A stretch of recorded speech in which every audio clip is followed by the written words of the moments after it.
আল কোরআনের আলো সংসদে জালো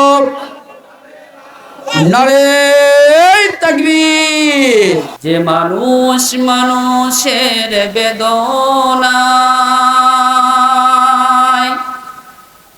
কেঁদেছিলেন আজীবন মদিনায়,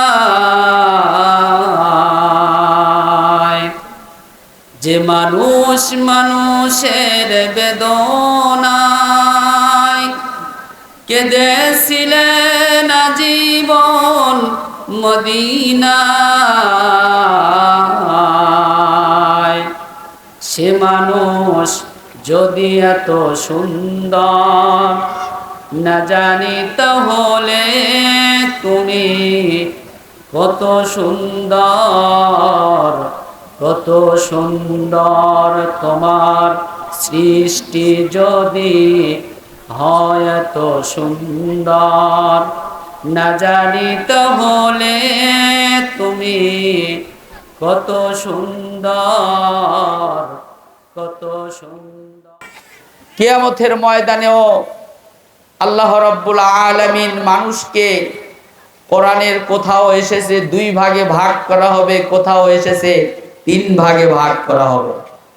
সূরা ইয়াসিন আল্লাহ তাআলা বলেছেন আমতাজুল ইয়াওমা আইয়ুহাল মুজরিমুন, আজকে ভালো লোকগুলো খারাপদের কাছ থেকে আলাদা হয়ে যাও। কিসের ভিত্তিতে আলাদা হবে? ঈমান এবং নেক আমলের ভিত্তিতে মানুষ আলাদা হয়ে যাবে। আলাদা হয়ে যাবে তাদের ঈমানদারদের কপালে এমনিতেই ডিজিটাল কায়দায় ঈমানদার উঠে যাবে। লাঠি দিয়ে পিটে মানুষদেরকে কিয়ামতের দিন আলাদা করানো লাগবে। আবার আপনি সূরা ওয়াকিয়াতে যদি দেখেন ওয়া কুনতুম আজওয়াজান সালাসা ফা আসহাবুল মাইমানাতি মা আসহাবুল মাইমানা ওয়া আসহাবুল মাশআমাতি মা আসহাবুল মাশআমা ওয়াস-সাবিকুনাস সাবিকুন উলাইকাল মুকাররাবুন। প্রিয় ভাইরা আমার, আল্লাহ সুবহানাহু ওয়া তাআলা বলেন কিয়ামতের দিনে মানুষদেরকে 3 ভাগে বিভক্ত করা হবে। 1 ভাগ থাকবে আরশের ডান দিকে, আর 1 ভাগ থাকবে আরশের বাম দিকে, আর একটা থাকবে অগ্রবর্তী দল। নবীজি সাল্লাল্লাহু আলাইহি সাল্লাম বলেন যারা আরশের ডান দিকে অবস্থান করবে তাদেরকে আল্লাহ তাআলা বিনা হিসাবে জান্নাত দিয়ে দিবে। প্রিয় ভাইরা আমার, যারা আরশের ডান দিকে থাকবে তাদের বৈশিষ্ট্য কি হবে? কি বৈশিষ্ট্যের ভিত্তিতে তারা আরশের ডান দিকে থাকবে? 1 নাম্বার হলো তাদের বৈশিষ্ট্য হলো তাদের নেতা হবে মুহাম্মদ সাল্লাল্লাহু আলাইহি ওয়াসাল্লাম, তাদের কনস্টিটিউশন হবে কোরআন, আর তাদের জীবন ব্যবস্থার নাম হবে ইসলাম। প্রিয় বন্ধুগণ আমার, দুনিয়ার জিন্দেগিতে আমরা নেতা হিসেবে মুহাম্মদ সাল্লাল্লাহু আলাইহি সাল্লামকে শুধু নামাজে, রোজায়, হজে, যাকাতে, টুপিতে, দাড়িতে, পাঞ্জাবিতে, জুব্বায়, পাগড়িতে, আতর, সুরমা আর মিসওয়াক এইগুলোতে আমরা তাকে নেতা নবী হিসেবে মানতে চাই, কিন্তু রাজনৈতিক জীবনে আমরা মানতে চাই অন্য কাউকে। ঠিক কিনা বলেন? আমরা সেই বর্ণনা নিয়ে সামনের দিকে আসব। যারা পরকালে আল্লাহর আরশের ডান দিকে থাকবে তারা দুনিয়ার জিন্দেগিতেও তারা থাকবে ডানপন্থী। তাহলে ডানপন্থীদের আদর্শ কে হবে বলেন তো? জোরে বলেন, মুহাম্মদ সাল্লাল্লাহু আলাইহি ওয়াসাল্লাম। ডানপন্থীদের আদর্শ কে? মুহাম্মদ সাল্লাল্লাহু আলাইহি ওয়াসাল্লাম। তাদের সংবিধান হবে কি? কোরআন। তাদের জীবন ব্যবস্থা কি হবে? ইসলাম। এটা ভালো করে মনে রাখবেন। 2 নাম্বার হলো যারা আরশের বাম দিকে থাকবে, নবীজি বলছেন তারা বিনা হিসাবে জাহান্নামে চলে যাবে। প্রিয় বন্ধুগণ আমার, যারা কিয়ামতের দিন বামপন্থী হবে তারাও দুনিয়ার জিন্দেগিতে বামপন্থী হবে, যদিও তারা নিজেদেরকে মুসলমান বলে দাবি করুক, নিজেরা ইমানদার বলে দাবি করুক, কারণ তাদের আদর্শ মুহাম্মদ সাল্লাল্লাহু আলাইহি সাল্লাম হবে না। তাদের আদর্শ হবে দুনিয়ার কোনো আতিপাতি নেতারা হবে তাদের আদর্শ। 2 নাম্বার তাদের কনস্টিটিউশন, সংবিধান, কোরআন হবে না। 3 নাম্বার তাদের জীবন ব্যবস্থা কখনো ইসলাম হবে না। কথা কি ক্লিয়ার? যারা বলেন কথা ক্লিয়ার? প্রিয় বন্ধুগণ আমার, তাহলে এবার আসেন বিস্তারিত আলোচনার দিকে যাই। ডানপন্থীদের আদর্শের নাম হলো মুহাম্মদ সাল্লাল্লাহু আলাইহি সাল্লাম। এখানে যারা আমরা আছি, কয়জন ব্যক্তি হাত তুলতে পারেন নবীজিকে জানার জন্য, নবীজির অন্ততপক্ষে জীবন আদর্শ পড়েছি? কয়জন আছেন একটু হাত তুলেন তো। আলহামদুলিল্লাহ, আলহামদুলিল্লাহ। হাত নামান। আপনারা পাস করেছেন। কারণ অনেক মাহফিলে গেলে নবীর জীবনী পড়েছে এরকম লোক পাওয়া যায় না। পরামর্শ দিই রাসূলুল্লাহর বিপ্লবী জীবন পড়বেন, পরামর্শ দিই আর রাহিকুল মাখতুম পড়বেন, পরামর্শ দিই পয়গামে মুহাম্মদ পড়বেন, পরামর্শ দিই খাসাইসুল কুবরা পড়বেন, পরামর্শ দিই ইনকিলাব পড়বেন। যতগুলো কিতাব নবীজির জীবনের উপরে তো রচনা করা হয়েছে, তার সংক্ষিপ্ত একেবারে বুলেটিন কথা আছে রাসূলুল্লাহর বিপ্লবী জীবনের উপরে। প্রিয় ভাইয়েরা আমার, এইবার আছেন যাকে আমরা নেতা হিসেবে গ্রহণ করতে চাই, তার কোরআনিক পরিচয়টাকে একটু জেনে যান। 1 নাম্বার হলো সারা দুনিয়ার মানুষের জন্য যিনি আদর্শ, তিনি হলেন মুহাম্মদ সাল্লাল্লাহু আলাইহি ওয়াসাল্লাম। আল্লাহ রাব্বুল আলামিন বলেন সূরা আহজাব 21 নম্বর আয়াত, লাকাদ কানা লাকুম ফি রাসূলিল্লাহি উসওয়াতুন হাসানাহ লিমান কানা ইয়ারজুল্লাহা ওয়াল ইয়াওমাল আখির ওয়া যাকারাল্লাহা কাসীরা। প্রিয় বন্ধুগণ আমার, ইমানদারদের জন্য আদর্শ হলো মুহাম্মদ সাল্লাল্লাহু আলাইহি ওয়াসাল্লাম। কাদের জন্য? জোরে বলেন কাদের জন্য? আরো জোরে সকলে বলেন কাদের জন্য? যারা নিজেদেরকে ইমানদার বলে দাবি করবে তাদের আদর্শ হলো মুহাম্মদ সাল্লাল্লাহু আলাইহি ওয়াসাল্লাম। প্রিয় ভাইয়েরা আমার, আমাদের সমাজে লোকেরা দাড়ি আছে, টুপি আছে, জুব্বা আছে, পাগড়ি আছে, মেসওয়াক আছে, আতর আছে, সুরমা আছে, সব আছে, কিন্তু আদর্শ নবীজিকে মানে না। এইরকম লোক কম না বেশি? বেশি। প্রিয় বন্ধুগণ, আপনি যারে যে নেতার আপনি আদর্শের কর্মী বলে আপনি দাবি করেন, আমরা যদি জিজ্ঞাসা করি ভাই আপনি কার আদর্শের সৈনিক, বলবে অমুক নেতার আদর্শের সৈনিক। প্রিয় ভাইয়েরা আমার, আমার আদর্শ বঙ্গবন্ধু নয়, আমার আদর্শ জিয়া নয়, আমার আদর্শ জাতীয় পার্টির এরশাদ চাচা নয়, আমার আদর্শ কার্ল মার্কস নয়, আমার আদর্শ মাও সেতুং নয়।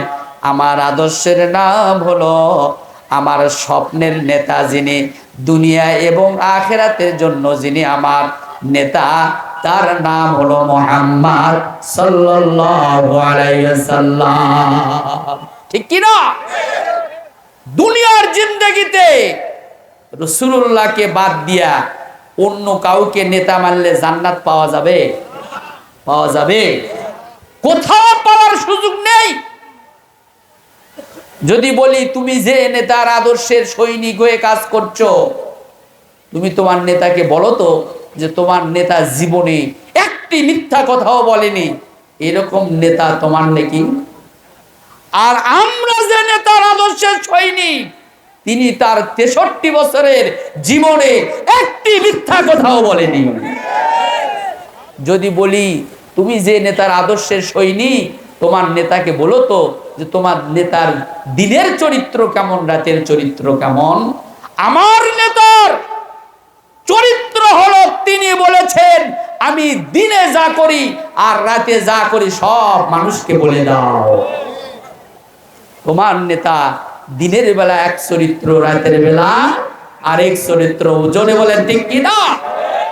তোমার নেতাকে বলিও তোমার নেতার চোখ বন্ধ করার পরে আর তোমার নেতার কোনো দাম আছে নাকি?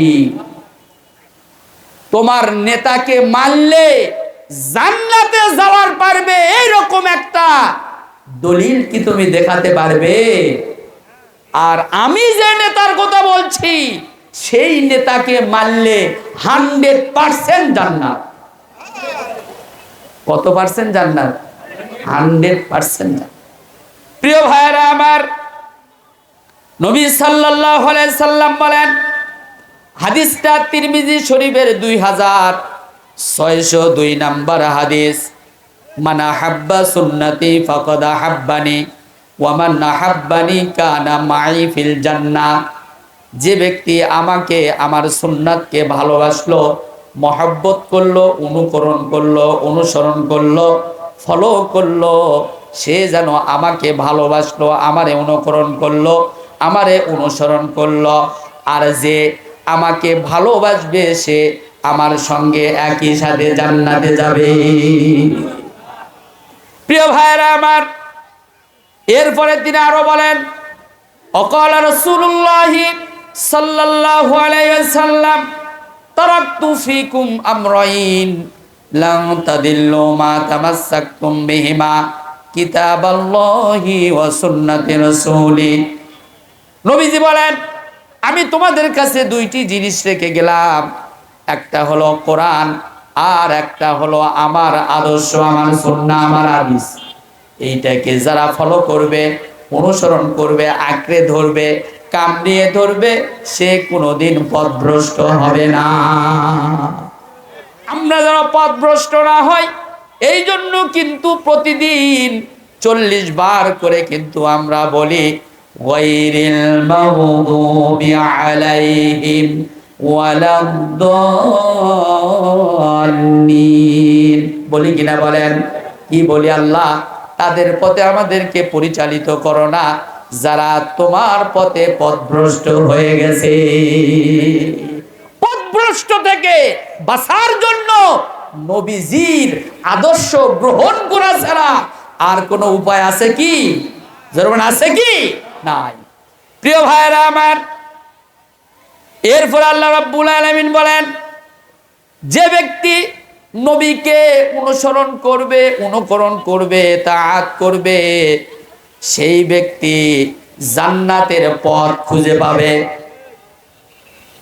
আমরা জান্নাতের পথ যেন আমরা খুঁজে পাই, আমরা যেন জান্নাতের পথে যেতে পারি। আমরা রাজি কিনা? আল্লাহ যেন আমাদেরকে জান্নাতের পথ দেখার সুযোগ করে দেন, বলেন আমিন। আল্লাহ রাব্বুল আলামিন বলেন, ওয়া ইন তুতিউহু তাহতাদু, তোমরা যদি রাসূলের আনুগত্য করো তবেই তোমরা সত্য পথের সন্ধান পাবে। নবীজির আনুগত্য ছাড়া, নবীজির অনুকরণ ছাড়া, অনুসরণ ছাড়া পৃথিবীর কেউ জান্নাতের পথ খুঁজে পাবে না। উদাহরণ, রাসূলুল্লাহর মক্কি জীবনে যখন তার তাওহীদের বাণী চতুর্দিকে যখন ছড়ে পড়েছে, চতুর্দিকে ছড়ে পড়েছে, তখন আবু জার গেফারি রাদিয়াল্লাহু তাআলা আনহু তার ভাইকে বললেন, তুমি মক্কায় যাও, মক্কায় গিয়ে দেখো মুহাম্মদ বিন আব্দুল্লাহ নামে যে লোকটা আছে সেই লোকটা কিসের কথা বলে যাও। ভাইকে পাঠিয়ে দিলেন, মক্কায় আসলেন। উনি মক্কার সবগুলো দেখে বাড়িতে গেলেন, গিয়ে ভাইকে বললেন তিনি এই কাজগুলো করেন। শোনার পরে তার তৃপ্তি হয়নি, উনি নিজে এসেছেন মক্কায় মুহাম্মদ সাল্লাল্লাহু আলাইহি ওয়াসাল্লামের খোঁজে। কাবার চত্বরে এসেছেন, সমস্ত দিন থেকেছেন, সন্ধ্যা লেগে গেছে, সব চলে গেছেন। হযরত আলী রাদিয়াল্লাহু আনহু গিয়ে বললেন, নিশ্চয় মেহমান তুমি, তাই না? বলে জি। বলে আমার সাথে চলেন। বাড়িতে নিয়ে গেলেন, মেহমানদারি করলেন। পরের দিন আবার আসলেন। সমস্ত দিন আবু যার গেফারি রাদিয়াল্লাহু তাআলা আনহু মক্কায় থাকলেন, কাবার চত্বরে খোঁজাখুঁজি করলেন, কারণ উনি তো অনুসন্ধানে এসেছেন মুহাম্মদ সাল্লাল্লাহু আলাইহি সাল্লামকে, ঠিক কিনা? কিন্তু পরের দিনও তিনি সন্ধ্যা লাগার পর সবাই চলে গেল, আবারও আলী রাদিয়াল্লাহু আনহু বললেন, নিশ্চয় মেহমান, তাই না? বলে জি। বলে চলেন আমার বাড়িতে। এইবারও নিয়ে গেলেন। তৃতীয় দিন এসে একই ঘটনা ঘটলো। তৃতীয় দিন এইবার জিজ্ঞাসা করলেন, আসলে ঘটনাটা কি? আপনি কার জন্য এখানে অপেক্ষা করেন প্রতিদিন? আবু যার গিফারি রাদিয়াল্লাহু আনহু বললেন, আমি এসেছি মুহাম্মদ বিন আব্দুল্লাহর খোঁজে। সুবহানাল্লাহ। হযরত আলী রাদিয়াল্লাহু তাআলা আনহু বললেন, ওই লোকটার খোঁজ যদি পেতে চাও আমাকে অনুসরণ করা লাগবে, আমার সঙ্গে যেতে হবে। তবে আমি যখন পথ চলবো, যদি মক্কার কোনো লিডারেরা আমারে দেখে ফেলে আর তোমারে দেখে ফেলে, আমি যদি কোথাও বসে পড়ি, আমাকে দেখে যেন তুমি বসে না পড়ে যেতেই থাকো, কারণ সে তারা যেন বুঝতে না পারে যে আমাকে অনুকরণ করে তুমি আমার পথ ধরে চলতেছ। প্রিয় ভাইয়েরা আমার, বিগত 16 বছর ইসলামী আন্দোলনের নেতাদের মোটর সাইকেলের পিছনে উঠতেও মানুষ ভয় পেত, ঠিক কিনা বলেন? শুধু ভয় পেত না, চা খাইতো ভয় পাইতো, এমনকি মোবাইলে ফোন করলে বলতো আমার নামটা ডিলিট করে দেন, আমার নামটা আপনার মোবাইলে রাখেন না। এইরকম দিন গেছে কিনা? জোরে বলেন, গেছে কিনা? প্রিয় বন্ধুগণ আমার, এইবার চললেন আলী রাদিয়াল্লাহু তাআলা আনহুর সঙ্গে, চলে গেলেন আলী রাদিয়াল্লাহু আনহুর সাথে দারুল আরকামে চলে গেলেন। হযরতে আরকাম রাদিয়াল্লাহু তাআলা আনহুর বাড়িতে চলে গেলেন। বাড়িতে যাওয়ার পর আল্লাহ রাসূলের সঙ্গে দেখা হয়ে গেল।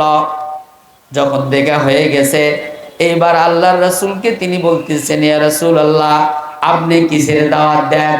তখন তিনি বললেন, আমার দাওয়াতের মূল নীতি হলো লা ইলাহা ইল্লাল্লাহু মুহাম্মাদুর রাসূলুল্লাহ সাল্লাল্লাহু আলাইহি সাল্লাম। আবু যার গিফারি রাদিয়াল্লাহু তাআলা আনহু ইসলাম কবুল করলেন।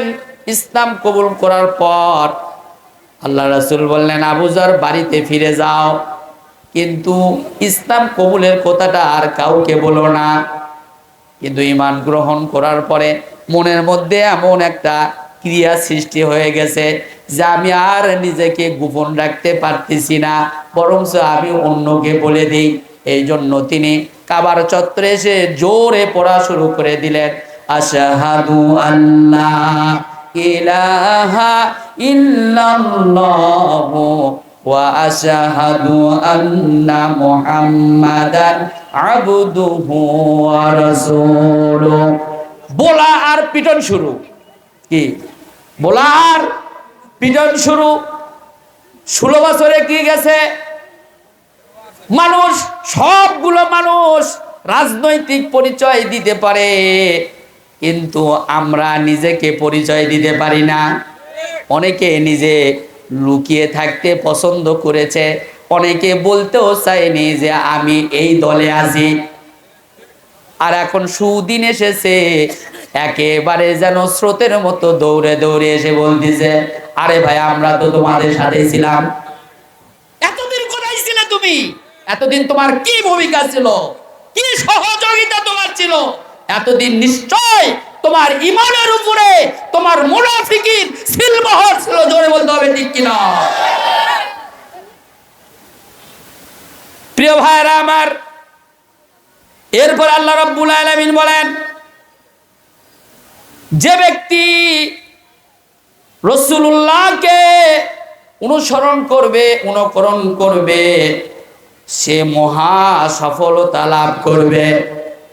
আল্লাহ রাব্বুল আলামিন বলেন সূরা আহজাব ৭১ নম্বর আয়াত, ওয়ামাই ইউতিইল্লাহা ওয়া রাসূলাহু ফাকাদ ফাযা ফাওজান আযীমা। যে কেউ আল্লাহ ও রাসূলের ইতাআত করবে, অনুসরণ করবে, অনুকরণ করবে, মেনে চলবে, সে মহা সফলতা লাভ করবে। প্রিয় বন্ধুগণ আমার, একজন সাহাবীর নাম বলি, এইটা পাবেন আপনারা রক্ত পিচ্ছিল পথের যাত্রী যারা, আব্দুস সালাম মিতুলের লেখা এই জায়গায় এই ঘটনাটা পাবেন। সাহাবীর নাম হলো হযরতে সাআদ সালামী রাদিয়াল্লাহু তাআলা আনহু। গরিব মানুষ, টাকা নাই, পয়সা নাই, সিহারা নাই, সুরুত নাই, কিচ্ছু নাই। তার চেহারা দেখে কোনো মেয়ের বাবাও বিয়ে দিতে চায় না, এরকম চেহারা। খাটো মানুষ, উটগুলো মোটা মোটা, চেহারার মধ্যে কোনো সৌন্দর্য তার ছাপ নাই। নবীজির কাছে গিয়ে নবীজি বললেন, সাদ তুমি কি বিয়ে করতে চাও? বললেন, ইয়া রাসূলুল্লাহ, আমার যে চেহারা সুরত, আমার সঙ্গে তো কোনো মেয়ের বাবা বিয়ে দিতে চায় না। আমি গরিব মানুষ, অনেক সময় রাস্তার খাবারগুলো কুড়ে কুড়ে খাই আমি। আমার বাড়ি নাই, ঘর নাই, টাকা নাই, পয়সা নাই, এমনকি আমার পোশাকের মধ্যেও কোনো সৌন্দর্যতা বলতে কিচ্ছুই নাই। আমার সঙ্গে কোন মেয়ের বাবা বিয়ে দিবে? আল্লাহর রাসূল বললেন, আমি যদি তোমার একটা বিয়ের ঘট খালি করি, তুমি কি রাজি আছো? তিনি বললেন, ইয়া রাসূলুল্লাহ, আপনি আমার বিয়ের ঘট খালি করবেন আর আমি বিয়ে করব না, তা কি হতে পারে নাকি? বলে না। বলে একটা চিঠি লিখে দিলেন। বললেন, এই চিঠিটা নিয়ে গিয়ে তুমি মদিনার সবচাইতে একজন ধনী সাহাবী হযরতে আমর রাদিয়াল্লাহু তাআলার কাছে চিঠিটা দিয়ে দিবা। নিয়ে চলে গেলেন। চিঠি নিয়ে গিয়ে আমর রাদিয়াল্লাহু তাআলাকে দিলেন। চিঠিতে লেখা আছে, পত্র বাহকের সঙ্গে তোমার মেয়ের বিবাহের ব্যবস্থা করে দিবা।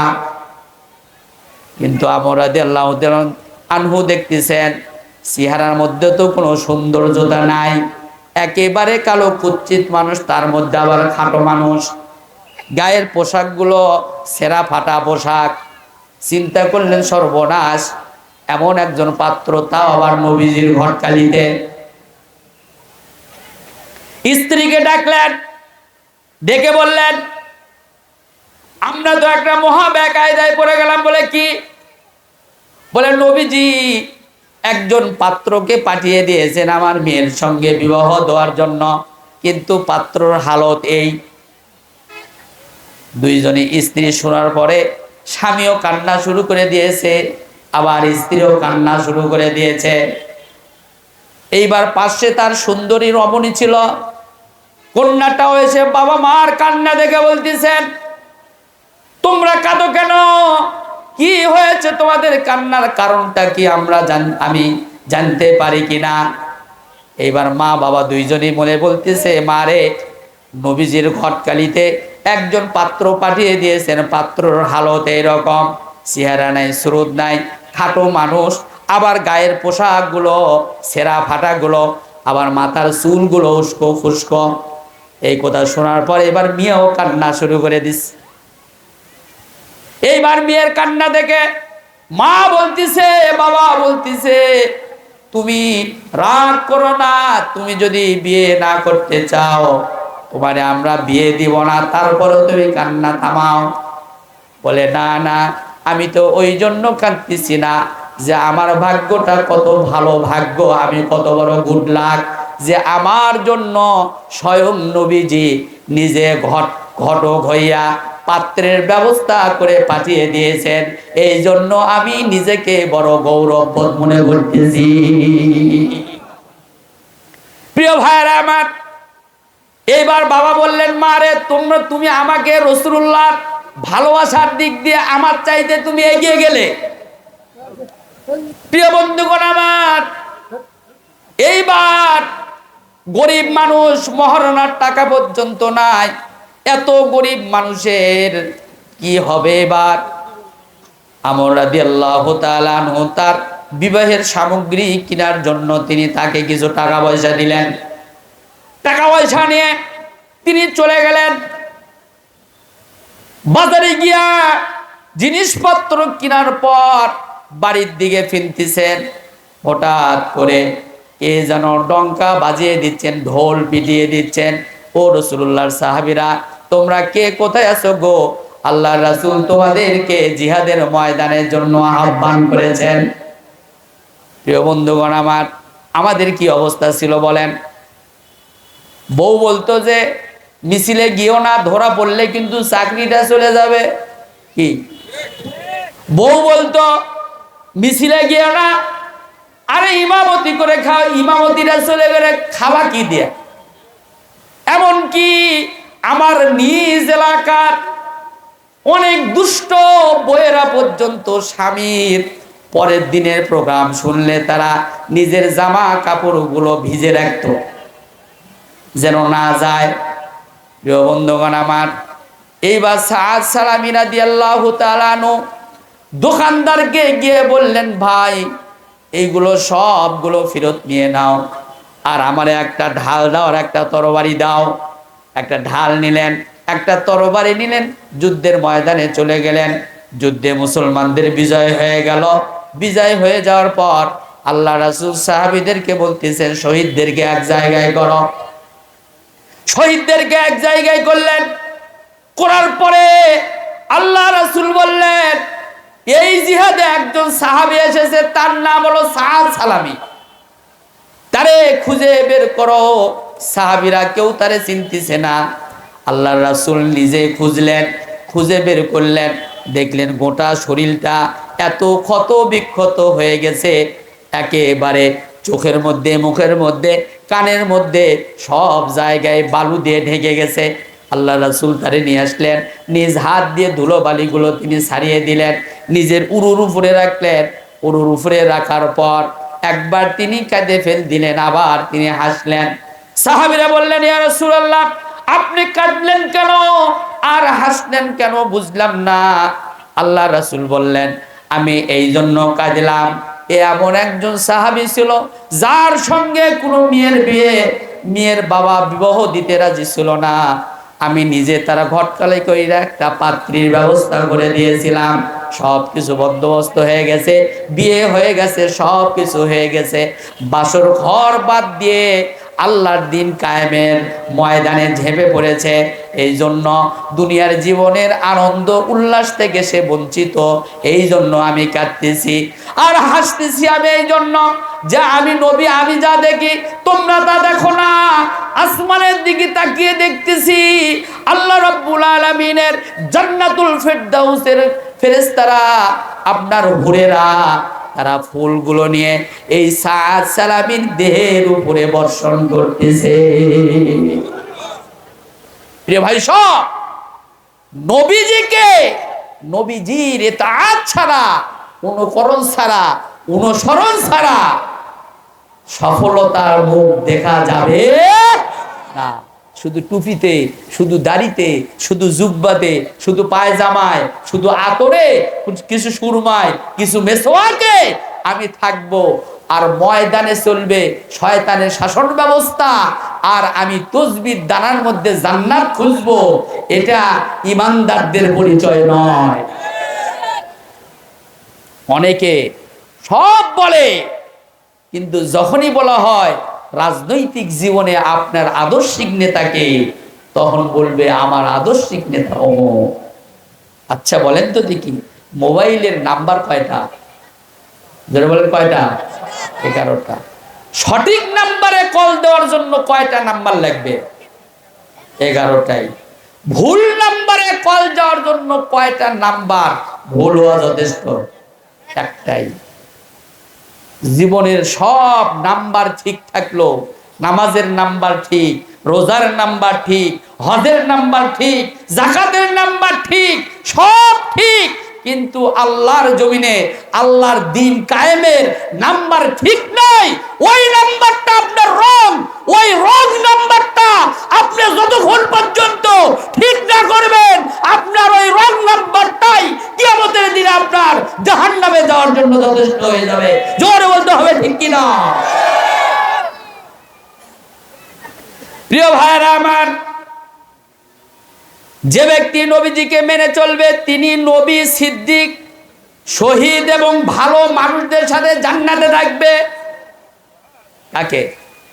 নবীজিকে যারা আদর্শ নেতা হিসেবে মানবে, যে জান্নাতে নবী রাসূলেরা থাকবে, যে জান্নাতে শহীদরা থাকবে, যে জান্নাতে সত্যবাদীরা থাকবে, যে জান্নাতে ভালো ভালো নেক আমলকারীরা থাকবে, ওই জান্নাতে দুনিয়ার জিন্দেগিতে যারা নবীকে নেতা হিসাবে মেনেছে, আদর্শ হিসাবে মেনেছে, তারা ওই দিন এই সমস্ত লোকেরা যে জান্নাতে থাকবে ওই জান্নাতে তারাও থাকবে।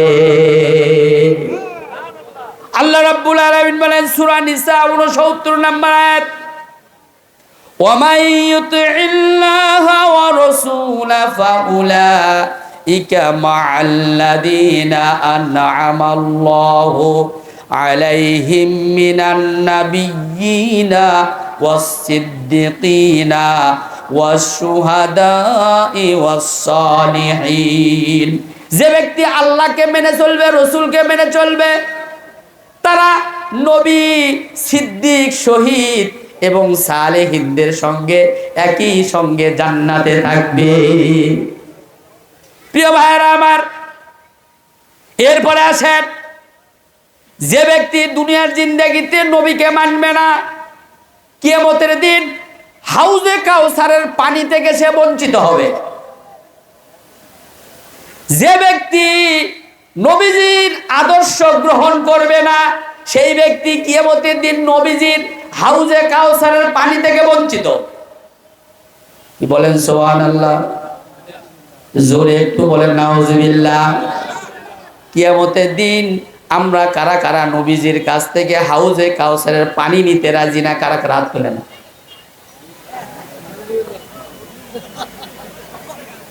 ওটা ভুলে হয়ে গেছে। রাজি কারা কারা ছিল? হাত তোলেন তো দেখি। কিয়ামতের দিন নবীজির আমরা আদর্শ যেন মেনে চলে হাউজে কাউসারের পানি পায়, হাত নামান। একটা হাদিস শুনেন, হাদিসটা হলো আম্মা জান আয়েশা সিদ্দিকা রাদিয়াল্লাহু তাআলা আনহা বলেন, আম্মা জান আয়েশা সিদ্দিকা রাদিয়াল্লাহু আনহা বলেন, নবীজিকে বলছেন, ইয়া রাসূলুল্লাহ, কিয়ামতের ময়দানে কোটি কোটি মানুষের সামনে আমরা আপনাকে কোন জায়গায় খুঁজলে পাবো? নবীজি বললেন, কিয়ামতের দিন তোমরা আমাকে 3 জায়গায় খুঁজলে পাবে। কয় জায়গায়? 3 জায়গায়। 1 নাম্বার, যেখানে মানুষের নেক আমল গুলো ওজন করা হবে, সেই জায়গায় তোমরা আমাকে পাবে। فَأَمَّا مَنْ أُوتِيَ كِتَابَهُ بِيَمِينِهِ فَسَوْفَ يُحَاسَبُ حِسَابًا يَسِيرًا। জোরে বলেন আল্লাহু আকবার। আল্লাহ রাব্বুল আলামিন বলেন, কিয়ামতের দিন যাদের আমলনামা ডান হাতে দেওয়া হবে তাদের হিসাবটা সহজ করে নেওয়া হবে, আর যাদের আমলনামা বাম হাতে যাবে তাদের হিসাবটা বড় কঠিন হয়ে যাবে। হিসাব যারা ডানে হাতে পাবে এরা দৌড়ে যাবে ছেলের কাছে, দৌড়ে যাবে মেয়ের কাছে, আত্মীয় স্বজনের কাছে যাবে, আর বলবে, দেখো দুনিয়ার জিন্দেগিতে তোমরা আমার ওই নবীজির আদর্শ গ্রহণ করার কারণে, তার পথে চলার কারণে মামলা খেয়েছিলাম, হামলা হয়েছিল, জেল হয়েছিল, জরিমানা হয়েছিল, বাড়িতে থাকতে পারি নাই, ব্যবসা চলে নাই, চাকরি বাদ গেছে, ইমামতি চলে গেছে, কত কষ্ট করেছিলাম, সেই দিন দুনিয়াতে তোমরা কতই অসন্তুষ্ট ছিলে। দেখো আজকে আল্লাহ তাআলা আমারে জান্নাতে যাওয়ার টিকিট দিয়ে দিছে। প্রিয় ভাইরা আমার, 2 নাম্বার হলো হাউজে কাউসারের পানি। একটু চিন্তা করেন, নবীজিকে তো ঘিরে আছে তারাই। ওই যে আমির হামজা রাদিয়াল্লাহু তাআলা আনহু উহুদের ময়দানে বুক ছিঁড়ে যারা কাফেররা একেবারে কলিজা পর্যন্ত চাবিয়েছিল, নাক মুখ হাত পা কেটে যারা মালা বানিয়েছিল, এমনকি লজ্জাস্থান পর্যন্ত কেটে টুকরো টুকরো করে ফেলে দিয়েছিল, তিনিও তো নবীজির কাছে দাঁড়িয়ে আছেন কিনা? তালহা রাদিয়াল্লাহু তাআলা আনহু উহুদের ময়দানে নবীজিকে বাঁচাতে গিয়ে নিজের শরীরে 80টা তীর লেগেছিল, তার 20টাই লেগেছিল হাতে। জীবন্ত শহীদ তিনি। ওই জায়গায় তো আব্দুল্লাহ বিন রাওহা মোতার যুদ্ধের দিনে নিজের বিবাহের প্রথম রাত্রি যাপন বাসর ঘর বাদ দিয়ে ময়দানে চেপে পড়ে শহীদ হয়েছিলেন, তিনিও তো আছেন। ধরে নেন আপনার নাম আব্দুল কুদ্দুস, নবীজির কাছে গিয়ে বললেন আমার বাড়ি দুনিয়ার জিন্দেগিতে গাইবান্ধা জেলার সাদুল্লাহপুর উপজেলায় আমার বাড়ি ছিল, আমার নাম আব্দুল কুদ্দুস, আমি নবীজির কাছ থেকে একটু সুপারিশ নিয়ে একটু হাউজে কাউসারের পানি পান করতে চাই। নবীজি যদি, সাহাবীরা যদি বলেন মিয়া তুমি যে নবীজির উম্মত, তোমার সার্টিফিকেট কই? কোথায় তোমার সার্টিফিকেট? সার্টিফিকেট কি? নবীজি বলছেন 2টা সিহিনের দাম বড় দামি, 2টা ফোঁটার দাম বড় দামি, 2টা সিহিনের দাম আল্লাহ তাআলার কাছে সবচেয়ে প্রিয়। সুবহানাল্লাহ বলেন। 2টা ফোঁটার দাম আল্লাহ তাআলার কাছে সবচাইতে প্রিয়। 2টা চিহ্নের মধ্যে 1 নাম্বার চিহ্ন হলো যারা নামাজের জন্য ওই যে অঙ্গগুলো দিয়ে আপনি সেজদায় করেছেন, আপনার কপালে দাগ, হাতে দাগ, পায়ে দাগ, এই নামাজের জায়গাগুলোর দাগের দাগ কিয়ামতের দিন আল্লাহ তাআলার কাছে বড় দামি হবে। যদি আমি নামাজিওয়ালা না হই, কিয়ামতের দিন কি নবীজির সুপারিশ পাওয়া যাবে? দুনিয়ায় যদি কেউ বিএনপির মিছিল কইরা যদি আওয়ামী লীগের অফিসে গিয়ে যদি চা চায়, দিবে? আবার যদি আওয়ামী লীগ যদি বিএনপির মিছিলে গিয়ে আওয়ামী লীগ মিছিল কইরা যদি বিএনপির অফিসে যায়, চা চায়, চা হবে? এখন তো আরো সম্ভবই নয়, কি বলেন? এখন আবার কিছু কিছু নেতারা আশ্চর্য হয়ে যাচ্ছি, এত উচ্চ পর্যায়ের দায়িত্বশীল, তারপরেও যেন ক্ষমতা পাওয়ার জন্য মাথা খারাপ হয়ে গেছে। জোরে বলেন ঠিক কিনা? তারা এখন উল্টা পাল্টা বলতেছে। তারা নাকি এখন বলতেছে 71 নাকি ইসলামী আন্দোলন, যাদেরকে 18 কোটি মানুষ এখন চায় রাষ্ট্রীয় ক্ষমতায় তাদেরকে দেখতে, এখন তারা ভুল বলতেছে, আবল তাবল বলতেছে। এখন বলতেছে 72-এ তাদের এই দেশে ভূমিকা কি ছিল, তারা নাকি চাঁদাবাজ, তারা নাকি ব্যাংক নাকি দখল করেছে। প্রিয় ভাই সব আবল তাবল কথা বলবেন না। যত ভুল করবেন তত মিনিটে জনসমর্থন কমে যাবে। বলেন ঠিক কিনা? সাবধান হয়ে যান, সাবধান হয়ে যান। এইটা 72 সালের স্বাধীনতা নয়, এটা হলো 5 আগস্ট 24 সালের স্বাধীনতা। এখানে কারো একক, কারো বাপের, কারো স্বামীর আদর্শ দিয়ে এই দেশ 24-এ তাদের স্বাধীন হয়নি। এই দেশের ইসলাম এবং ইসলাম প্রিয়দের চোখের পানিতে, রক্তে তাদের জীবন দেওয়া, রক্তের স্বাধীনতার নাম 5 আগস্টের স্বাধীনতা। ধরে বলেন ঠিক কিনা? সুতরাং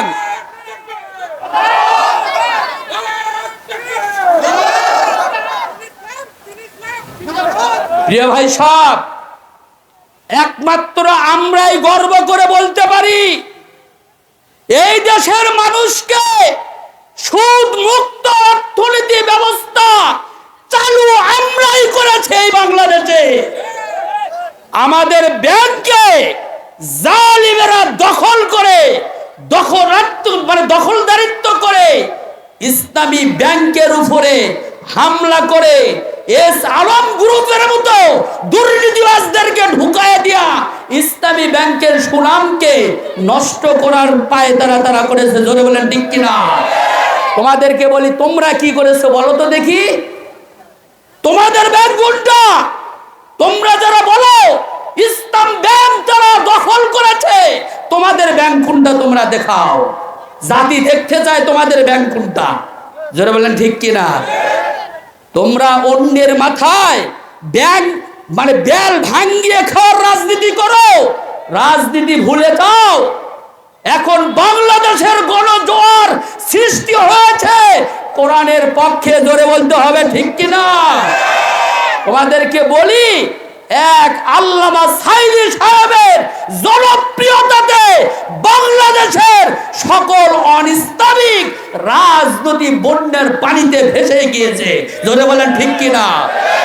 আমরা প্রমাণ করেছি এই দেশে আমরাই প্রমাণ করেছি আমাদের দুইজন মন্ত্রী মন্ত্রিত্ব পাওয়ার পরেও একটি টাকা দুর্নীতি করে নাই। জোরে বলতে হবে ঠিক কিনা? অতএব ওই গল্প আমরা বলতে পারি, আমরা দুর্নীতি করব না, এটা এই দেশে 18 কোটি মানুষ সেটা বিশ্বাসও করে।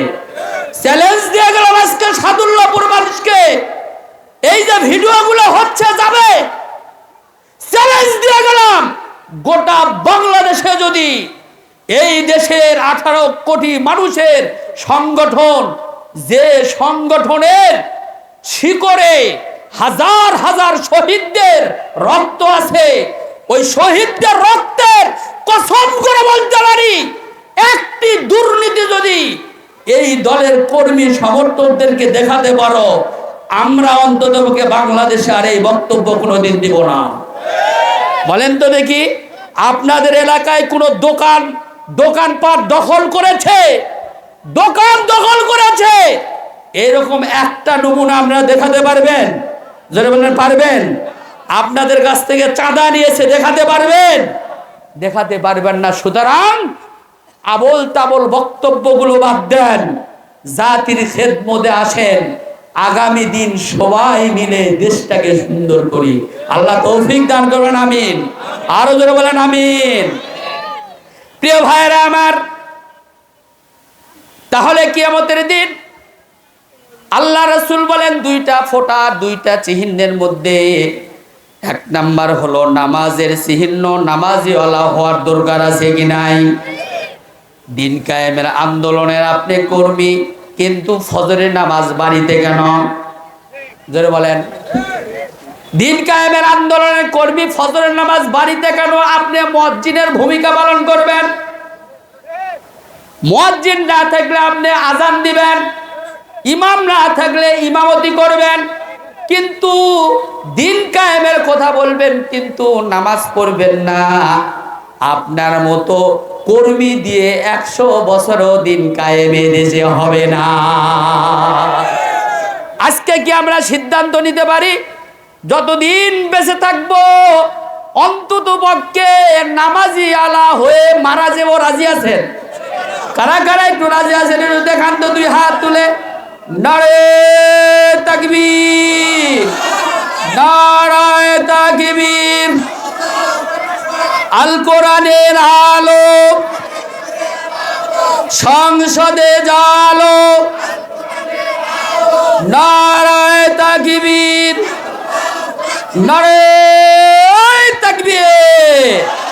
একটু জিকির করেন সুবহানাল্লাহ ওয়ালহামদুলিল্লাহ লা ইলাহা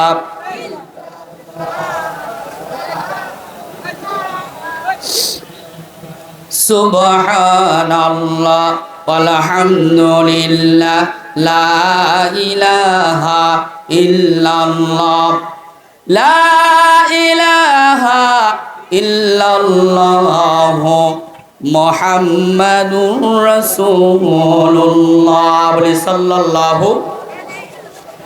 ওরা ছাত্র মেরে চেয়েছিল থাকতে ক্ষমতায়, হাসিনা আলেম মেরে চেয়েছিল থাকতে ক্ষমতায়, থাকিতে পারে নাই।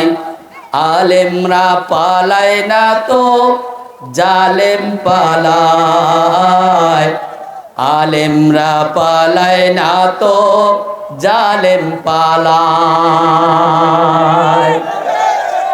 ওরা ছাত্র মেরে চেয়েছিল থাকতে ক্ষমতায়, হাসিনা আলেম মেরে চেয়েছিল থাকতে ক্ষমতায়, থাকিতে পারে নাই। আলেমরা পালায় না তো জালেম পালায়, আলেমরা পালায় না তো জালেম পালায়। আমার দেশের জনগণ 5ই আগস্ট হয়ে গেল হাসিনার পতন। আমার দেশের জনগণ 5ই আগস্ট হয়ে গেল জালিমের পতন। সময় ছিল 45 মিনিট, গণভবন না ছাড়িলে হইতো রে ফিনিশ। সময় ছিল 45 মিনিট, গণভবন না ছাড়িলে হইতো রে ফিনিশ। ইঁদুরের গর্ত নাই পালাবি কোথায়, গণভবনের গর্ত নাই পালাবি কোথায়। তাই দিল্লি চলে যায়, আলেমরা পালায় না তো জালেম পালায়। আলেমরা পালায় না তো জালেম পালায়। ওরা ছাত্র মেরে চেয়েছিল থাকতে ক্ষমতায়, হাসিনা আলেম মেরে চেয়েছিল থাকতে ক্ষমতায়, থাকিতে পারে নাই। আলেমরা পালায় না তো জালেম পালায়। আলেমরা পালায় না তো জালেম পালায়। জোরে বলেন ঠিক কিনা? প্রিয় ভাই সব, এই দেশের স্বাধীনতা আলেমদের রক্তের বিনিময়ে। ইতিহাস পড়ো, 47 যদি না হতো, পাকিস্তান না হইলে বাংলার স্বপ্ন হইতো না। আর বাংলার আলেমরা যদি 47-এ রক্ত না দিত, বাংলাদেশ পাওয়ার সুযোগও পাইত না। জোরে বলেন ঠিক কিনা? প্রিয় ভাইরা আমার, 2 নাম্বার চিহ্নের দাম হলো যারা আল্লাহর দ্বীনের জন্য শরীরের বিভিন্ন জায়গায় ক্ষত স্থানগুলো হয়েছে, বুলেটের আঘাত, রিমান্ডের আঘাত, ক্ষত জায়গাগুলো যাদের হয়েছে, আপনারা দেখেন নাই 55 দিন পর্যন্ত 100 দিন পর্যন্ত রিমান্ড চলছে কিনা বলেন? একেবারে হাঁটতে পারে না, হুইল চেয়ারে। প্রিয় বন্ধুগণ আমার, লজ্জাস্থানের সঙ্গে পাথর বেঁধে দিয়ে রাখা হয়েছে, লজ্জাস্থানের সঙ্গে বিদ্যুতের কারেন্ট শর্ট দেওয়া হয়েছে। শুধু তাই নয়, ফ্যানের সঙ্গে একজন মানুষকে উলঙ্গ করে 2 পাগুলো ফ্যানের সঙ্গে লটকিয়ে দিয়ে তারপরে ফ্যান চালু করে দিয়ে কিভাবে রিমান্ডে নিয়েছে। হাতের আঙ্গুলের নখগুলো প্লাস দিয়ে উপড়ে ফেলা হয়েছে। প্রিয় বন্ধুগণ, দিনের জন্য অত সহজ নয়। এই যে ক্ষত জায়গাগুলো, কিয়ামতের কঠিন ময়দানের দিনে এই ক্ষত জায়গাগুলোর দাম আল্লাহ তাআলার কাছে বড় প্রিয় হবে। একটু নিজের বিবেকের কাছে চিন্তা করেন তো, জালিমের জন্য কয়দিন ময়দানে ঝেঁপে পড়েছিলেন? কয়দিন পুলিশের দাবরানি খেয়ে বাড়িতে থাকতে পারেন নাই? কয়দিন ইট খাইছেন, ইটের আঘাতে পাটা ফুলে গেছে, কয়দিন করেছেন? অথচ আপনার পার্শ্ববর্তী জায়গার একজন রিকশাওয়ালা শুধু ইসলাম এবং ইসলামী আন্দোলনকে ভালোবাসার কারণে একজন রিকশাওয়ালাকেও জেলে থাকা লেগেছে। 2 নাম্বার হলো, 2টা চিহ্নের দাম আল্লাহ তাআলা, 2টা ফোঁটার দাম আল্লাহ তাআলার কাছে বড় দামি। 1 নাম্বার হলো চোখের পানির দাম আল্লাহ তাআলার কাছে বড় দামি। ইউজিল্লুহুমুল্লাহু ফি জিল্লিহি ইয়াওমা লা জিল্লা ইল্লা জিল্লু। কিয়ামতের কঠিন ময়দানের দিনে, যেই দিন আল্লাহর আরশের ছায়া ছাড়া কোনো ছায়া থাকবে না, সেই দিন 7 শ্রেণীর মানুষকে আল্লাহ তাআলা স্পেশাল গ্যালারিতে তাদেরকে ছায়ার ব্যবস্থা করে দিবেন। তার মধ্যে থেকে এক প্রকার হলো যারা আল্লাহর স্মরণে নীরব নিভৃতিতে আল্লাহর ভয়ে কাঁদে। প্রিয় বন্ধুগণ আমার, যার ঈমান যত মজবুত তার চোখের পানি তত বেশি। কত মানুষ আছে ইমামতি করি 19 বছর ধরে, আর এই ময়দানে ওয়াজ করার বয়স হলো 20 বছর।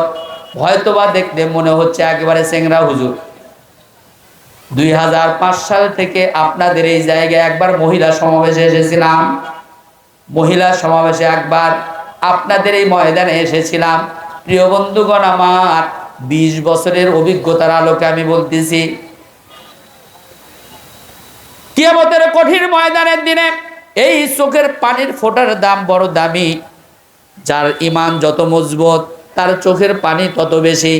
অনেক মানুষকে হাত তুললে দেখা যাবে, হাত তোলার পরে অনেক মানুষ শুধু আমিন আমিন বলে, কিন্তু চোখের মধ্যে পানির কোনো ধোঁয়া ছোঁয়া নাই। আবার অনেক মানুষ আছে হাত তোলার পর দেখা যাবে একেবারে লেবু কাটার মতো যেন ঝরঝর করে পানি পড়তেছে।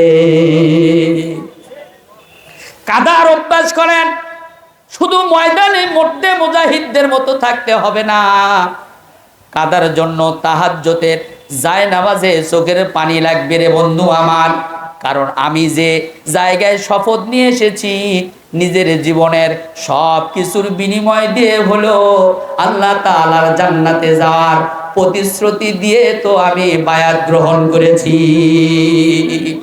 আল্লাহকে আমরা বলি নাই কুল ইন্না সালাতি ওয়া নুসুকি ওয়া মাহইয়ায়া ওয়া মামাতি লিল্লাহি রাব্বিল আলামিন ইন্নাল্লাহা আশতারা মিনাল মুমিনিনা আনফুসাহুম ওয়া আমওয়ালাহুম বিআন্না লাহুমুল জান্নাহ ইয়া আইয়ুহাল্লাযীনা আমানু হাল আদুল্লুকুম আলা তিজারাতিন তুনজিকুম মিন আযাবিন আলীম তু'মিনুনা বিল্লাহি ওয়া রাসূলিহি ওয়া তুজাহিদুনা ফি সাবিলিল্লাহি বিআমওয়ালিকুম ওয়া আনফুসিকুম যালিকুম খায়রুল লাকুম ইন কুনতুম তা'লামুন। নিজের জীবনটা তো আমি আল্লাহর রাস্তায় বিলিয়ে দেওয়ার শপথ করেই তো ময়দানে ঝেঁপে পড়েছি।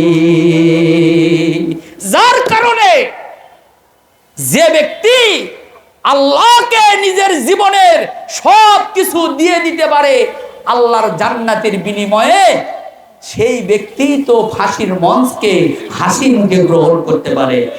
ঠিক কিনা?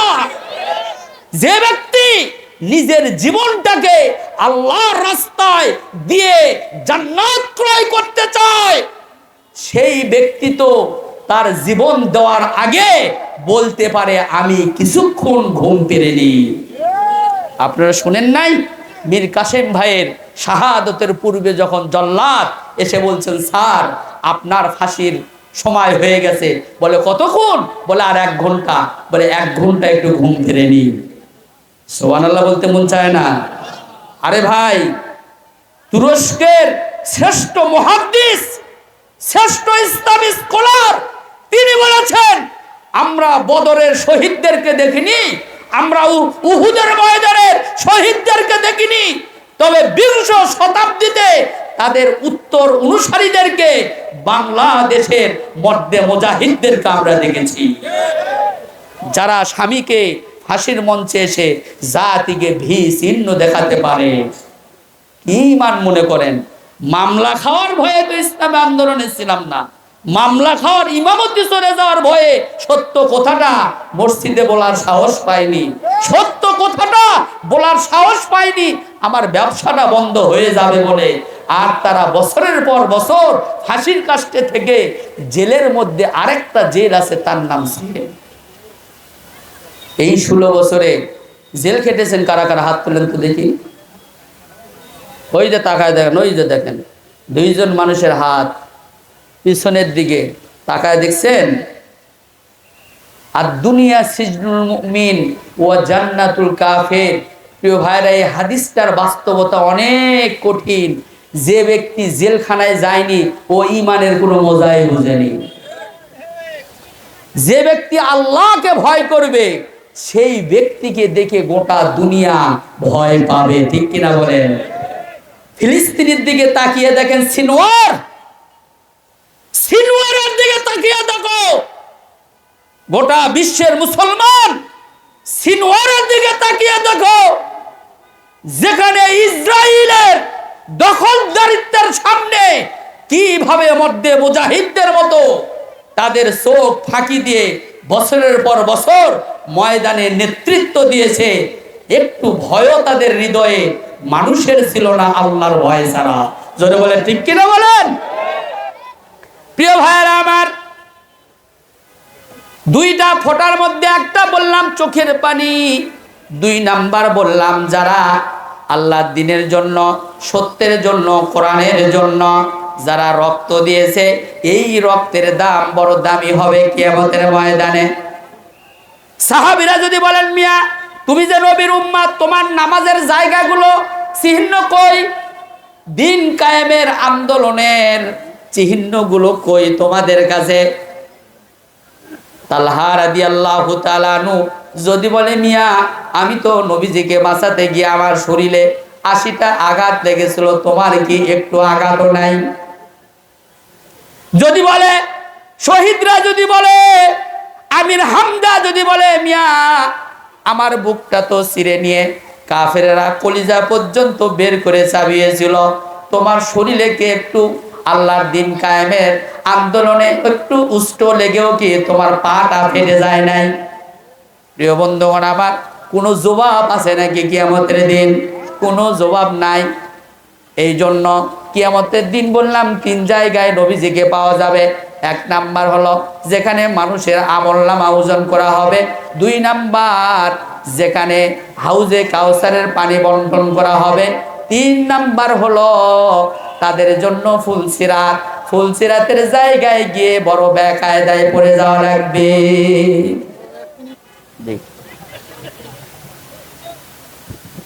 নারায়ে তাকবীর, নারায়ে তাকবীর। প্রধান অতিথি আগমন, শুভেচ্ছা স্বাগতম। মাহফিল ইন্তেজামিয়া কমিটির পক্ষ থেকে লাল গোলাপের শুভেচ্ছা। প্রিয় ভাইয়েরা আমার, একটা হাদিস আপনারা প্রায় শুনেন, ফজিলতদের কাছ থেকে শুনবেন, যারা শুধু ফাজাইল নিয়ে খুব ব্যস্ত, খুব ফাজাইল খুঁজে। আমি একজনকে বলছিলাম, ভাই কত নেকি হলে জান্নাতে যাওয়া যাবে? কতগুলো নেকি হলে জান্নাতে যাওয়া যাবে? খালি ফজিলত খুঁজে, খালি ফজিলত খুঁজে, ফজিলত খুঁজে। ফজিলত ভালো জিনিস, ফজিলত জানলে আমল করার আগ্রহ বৃদ্ধি হয়, সব বুঝলাম আমি। কিন্তু ডাক্তারের কাছে যদি রোগী যায়, যদি বলে, স্যার আমার শরীর বড় দুর্বল লাগে, আমি বড় হাঁটতে পারি না, আমি বড় ক্লান্ত হয়ে গেছে, আমার একটু ভিটামিন দেন। ডাক্তার বলবে, তুমি যে ভিটামিন খাইতে চাও, কতদিন আগে তুমি কৃমির ট্যাবলেট খাও নাই? কি বলেন? ডাক্তার বলবে, ভাই কতদিন আগে তুমি কৃমির ট্যাবলেট খাও নাই? বলে 6 মাস আগে। বলে আগে কৃমির ট্যাবলেট খাও, তারপরে ভিটামিন খাবে। কারণ কৃমি না সারানো পর্যন্ত শুধু ভিটামিন খাইলে তোমার ভিটামিনগুলো সব কৃমি খায় ফেলে দিবে। তোমার হৃদয়ের মধ্যে এখনো পর্যন্ত কুফরির জার্ম তোমার হৃদয় থেকে এখনো যায় নাই, তোমার হৃদয় থেকে এখনো মুনাফিকের জার্ম যায় নাই, তোমার হৃদয় থেকে এখনো পর্যন্ত মুশরিকের জার্ম যায় নাই। শুধুমাত্র ফাজাইল খুঁজো মিয়া, শুধু টুপিদারি জুব্ব নিয়া তুমি মসজিদের কোণার মধ্যে বসে থাকবে, আর চাইবে কোরআন যেন রাষ্ট্রীয় ক্ষমতায় না গিয়ে এমন লোকেরা যায় যেন তাদের দ্বারা যেন আবার দুর্নীতি আর সাদাবাজি যেন প্রতিষ্ঠিত হয়। আর মসজিদের মধ্যে ফাজাইল নিয়া খালি সুবহানাল্লাহ আলহামদুলিল্লাহ নিয়ে বসে থাকবা, ঠিক কিনা? প্রিয় বন্ধুগণ আমার, একটা হাদিস সবসময় শুনবেন, অকাল রাসূলুল্লাহ সাল্লাল্লাহু আলাইহি সাল্লাম, মান তামাসসাকা বিসুন্নতি ইনদা ফাসাদি উম্মতি ফালাহু আজরু মিআতা শাহীদা। প্রিয় বন্ধুগণ আমার, আল্লাহ রাসূল সাল্লাল্লাহু আলাইহি সাল্লাম বলেন, যে ব্যক্তি আমার উম্মতের দ্বীনি চরিত্র বিপর্যয় এবং বিকৃতিকালে আমার পদাঙ্ক অনুসরণ করে চলবে, সেই ব্যক্তি 100 শহীদের পুরস্কার পাবে। বলেন তো দেখি, টুপি কি দ্বীনি বিকৃতি? দাড়ি, জুব্বা, তুমি এত কথা বলো, তুমি এই কথা বলতে পারো না। আরে ভাই, আল্লাহর নবী মদিনায় ইসলামী স্টেট কায়েম করেছিলেন। বাংলাদেশে টুপিওয়ালার, দাড়িওয়ালার, জুব্বাওয়ালার, তসবিহ ঠেলার, তাহাজ্জুদ, ইশরাক, আওয়াবিন, কোরআন তেলাওয়াত পড়নেওয়ালা লোকের অভাব নাই, কিন্তু তারা সব করে। কিন্তু কোরআনে রাষ্ট্রীয় ক্ষমতায় যায় অনেক নামাজি, টুপিওয়ালা, দাড়িওয়ালা, হাজি সাহেবওয়ালা প্রথম কাতারে নামাজি ওয়ালাই চায় না। কোন শহীদের কথা আপনি বলেন? নবীজির রাষ্ট্রীয়ভাবে জীবন ব্যবস্থা প্রতিষ্ঠিত করার মাধ্যমে দেশ এবং জাতি উপকৃত হবে সর্বদিক থেকে। তুমি এই কথা বলতে পারো না। তুমি বলো যে টুপি মাথায় দিলে ওটা কি নবীজির বিকৃতি করা সুন্নত? মুখে দাড়ি রাখা বিকৃতি সুন্নত, জুব্বা পরা বিকৃতি সুন্নত? বিকৃতি সুন্নত তো এটা নয়। বিকৃতি সুন্নত হলো রাসূলুল্লাহ রাষ্ট্র কাঠামো তৈরি করা। নবীজির সুন্নত কিনা বলেন? আল্লাহর বিধান ফরজ কিনা বলেন? প্রিয় ভাইয়েরা আমার, তাহলে কি বলছিলাম? ডানপন্থীদের বৈশিষ্ট্য কয়টা মনে আছে? ডানপন্থীদের বৈশিষ্ট্য হলো 3টা। ডানপন্থী আলারা কিয়ামতের দিন বিনা হিসেবে জান্নাতে চলে যাবে। সুবহানাল্লাহ, পকেটে করে নেবাই যা কই জোরে সুবহানাল্লাহ, আর জোরে আলহামদুলিল্লাহ, আর জোরে আল্লাহু আকবার। ডানপন্থী আলারা কিয়ামতের দিন যারা আল্লাহর আরশের ডান দিকে থাকবে, তারা নবীজির বর্ণনা হিসেবে তারা বিনা হিসেবে জান্নাতি। কিয়ামতের দিন যেন আমরা ডানে থাকতে পারি। আপনারা রাজি আছেন? কারা কারা রাজি আছেন হাত তুলে দেখান তো দেখি। না, হাত নামান। তাহলে ডানপন্থী যারা হবে তাদের বৈশিষ্ট্য 3টা। 1 নাম্বার হলো ডানপন্থী আলাদের আদর্শ হলো মুহাম্মদ সাল্লাল্লাহু আলাইহি ওয়াসাল্লাম। যারা বলেন কোনটা আদর্শ? আমার আদর্শ মুজিব নয়। একজন ইমানদার মুসলমান আদর্শ মুজিব নয়, আমার আদর্শ জিয়া নয়, আমার আদর্শ এরশাদ চাচা নয়, আমার আদর্শ মাও সেতুং নয়, কার্ল মার্কস নয়। গোটা পৃথিবীর ইমানদার এবং মুসলমানদের, জান্নাতীওয়ালা মানুষদের আদর্শ হলো মুহাম্মদ সাল্লাল্লাহু আলাইহি ওয়াসাল্লাম। ঠিক আছে? 2 নাম্বার হলো ডানপন্থীওয়ালাদের বৈশিষ্ট্য হলো তাদের কনস্টিটিউশন হলো কোরআন। সংবিধান কি? ধরো সংবিধান কি? কোরআনের একটা শব্দ কি ভুল আছে?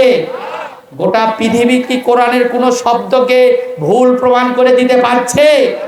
এই 53 বা 54 বছরে এই দেশের মানুষ দুর্নীতি মুক্ত হতে পারেনি, চাঁদাবাজি মুক্ত হতে পারেনি, দখলদারিত্ব মুক্ত হতে পারেনি, বৈষম্য মুক্ত হতে পারেনি।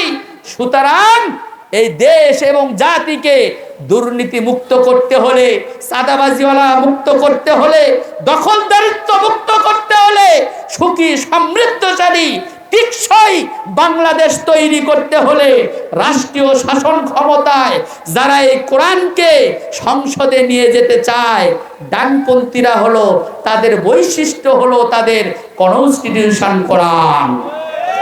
আমরা কারা কারা চাই আগামী দিনে ইসলামপন্থীরা শহীদদের রক্তে ভেজা সংগঠন, যাদের এক সাগর রক্ত রয়েছে, যাদের সংগঠনের শিকড়ে এই সমস্ত ত্যাগী, সৎ, নির্ভীক, মধ্যে মুজাহিদ, দুর্নীতি মুক্ত, চাঁদাবাজি মুক্ত নেতারা রাষ্ট্রীয় ক্ষমতায় যায়।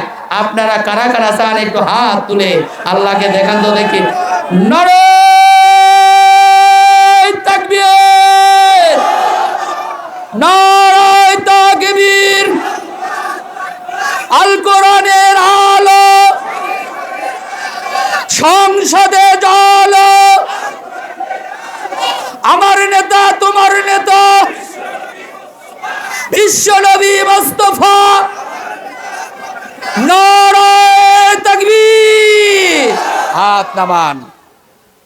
এই সমস্ত ইসলামপন্থীদের আগামী দিনে শুধু ব্যক্তি একা নয়, আজকের মাহফিল থেকে এই সিদ্ধান্ত গ্রহণ করবেন, আগামী দিনে ইসলামপন্থীদের সৎ নেতৃত্বদের প্রত্যেকেই একজন ব্যক্তি নেতার অনুসরণে একজন নেতা দাঁড়িয়ে যাব ইনশাআল্লাহ। আগামী দিনে এই গাইবান্ধা জেলার 5টি আসন যেন আগামী দিনে যেমন বিগত দিনে গোটা বাংলাদেশের মধ্যে সুন্দরগঞ্জ, পলাশবাড়ি, গাইবান্ধা সদর, গোবিন্দগঞ্জ যেমন একটি বাজিমাত করে দিয়ে গোটা বাংলাদেশের মানুষকে দেখিয়ে দিয়েছে, আগামী দিন আমরা আবারও দেখাতে চাই। আমাদের বাড়ি না থাকতে পারে, টাকা না থাকতে পারে, আমরা রিক্সা ঠেলে খেতে পারি, আমরা গার্মেন্টস খেতে পারি, কিন্তু আমরা আমাদের ঈমান বিক্রি করে খেতে পারি না। রাজি আছেন তো ইনশাআল্লাহ? 3 নাম্বার বৈশিষ্ট্য হলো ডানপন্থীরা ইসলামী জীবন ব্যবস্থা হলো তাদের একমাত্র জীবন ব্যবস্থা। গোটা পৃথিবীতে স্লোগান উঠেছে, goodbye secularism, goodbye nationalism, goodbye communism, welcome Islam. যে বন্ধুগণ আমার, গোটা পৃথিবী বলছে আমরা ধর্ম নিরপেক্ষ দেখেছি, আমরা সোশ্যালিজম দেখেছি, যত ইজম আছে সব ইজম দেখেছি, কোন ইজম পৃথিবীতে শান্তি দিতে পারে নাই। সুতরাং বিজয়ের ধারা শুরু হয়েছে আফগানিস্তান থেকে, দ্বিতীয় বিজয় হয়েছে শ্রীলঙ্কায়, তৃতীয় বিজয় হয়েছে বাংলাদেশে, 4র্থ নাম্বার বিজয় হয়েছে সিরিয়ায়। আগামী দিনে আমরা গোটা পৃথিবীকে আবার নতুন একটা বিজয় দেখিয়ে দিতে চাই ইনশাআল্লাহ। আল্লাহ রাব্বুল আলামিন আমাদের সকলকে তৌফিক দান করুন, আমরা যেন দুনিয়ায় ডানপন্থীদের সঙ্গে যেরকম আছি, কিয়ামতের দিনে যেন আমরা ডানপন্থীদের সাথে থেকে আল্লাহর জান্নাতে যেন যেতে পারি। আমিন। ওয়া আখিরি দাওয়ানা আনিল হামদুলিল্লাহি রাব্বিল আলামিন।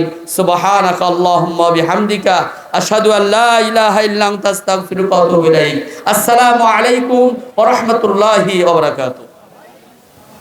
আলহামদুলিল্লাহ, অসংখ্য ধন্যবাদ।